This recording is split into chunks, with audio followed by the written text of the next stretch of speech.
Number 30, completely without a calculator. Just in your group, see if you can answer these questions.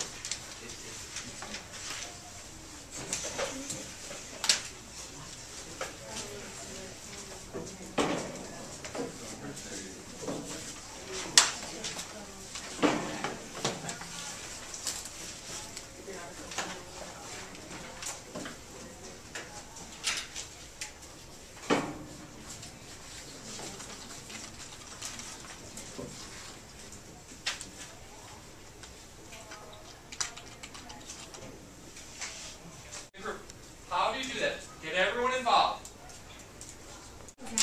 For answering limit as x approaches 1 from the left without a graph, I don't know what it looks like. Yes, plug it. Again, what this is asking is, I don't care what it looks like. I just want to know where is this function going from the left, coming from the left as it approaches 1. So you just plug it in. That's it. If you plug in 1 into this function, what do you get? 3. You get a 3. 1 minus negative 4 is negative 3. Absolute value of that, and you get a 3. What about from the right? How are you able to approach this problem? Well, if you want to know where this is going, well, where's this going? From the right side, if I plug in 1 into this, I get a negative 3.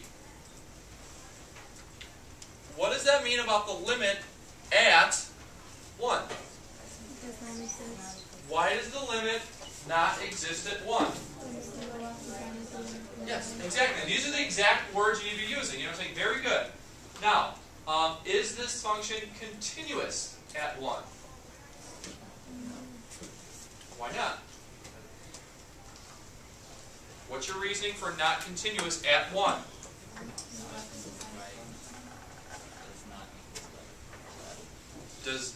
No.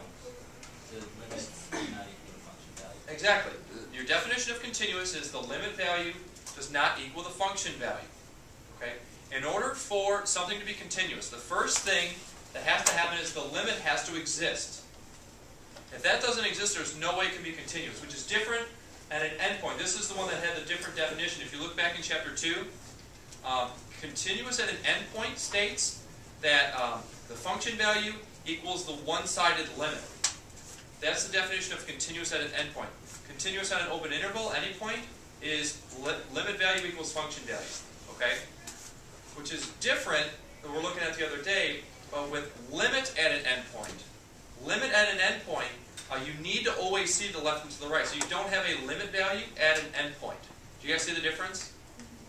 Something that came up the other day, so it's good to bring up again. I'm excited to look at it. Okay, so is this thing, this is a discontinuity at 1. What type? It's a jump. It's a gap where you go something like this. It goes from negative 3 to 3. What are the other types? Where do you get a removable discontinuity? Does anyone remember when that happens or what happens to get that? Yeah, a removable is, it's like a hole, so you have a limit value. The limit exists. There's just a hole, so there's no function value. So the limit value does not equal the function value. So it's not continuous, but that type is a removable. What a jump is the sided limits exist, although there's different numbers, and that's where you get a jump. Okay? And an infinite is when it's all over, it's crazy. You know, you got an asymptote there. Okay? And then there's the fourth one, the oscillating, which we never really deal with. So is this thing continuous everywhere else? And it should be, because these are polynomials. And polynomials are those nice, clean curves. Even the one has the absolute value on it. You know, they're nice, clean, continuous functions. They're twice differentiable. If it's cubic, you know, something like that, you can take two derivatives. You don't run out of terms. Yeah. So continuous everywhere, just discontinuous at x equals 1. Cool? Here's what I want you to do now. Put this function into your calculator now. Let's actually take a look at it. Okay?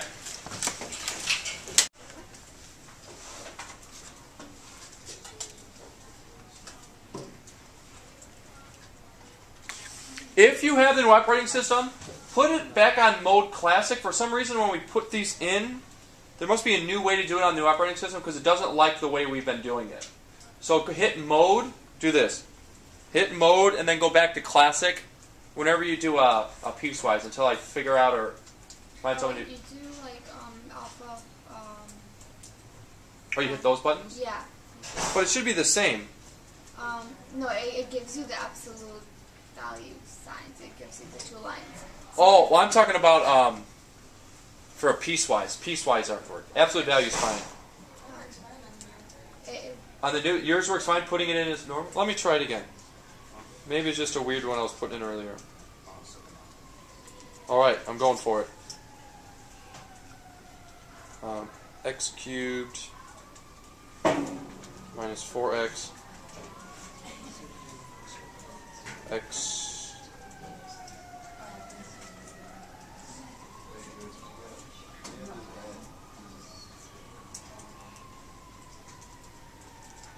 x squared minus 2x minus 2 for x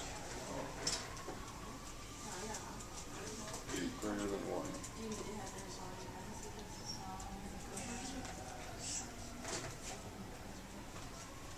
Yeah, it's all good, you're right. I must have just put the other one in wrong.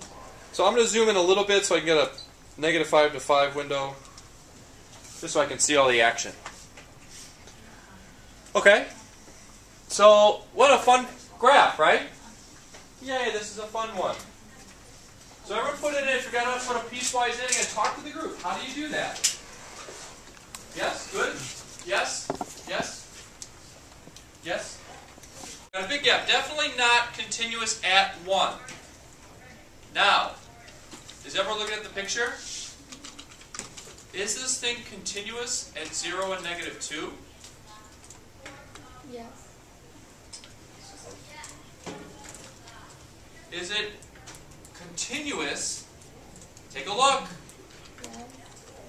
Take a look at the graph. Is it continuous at 0 and -2? Continuous.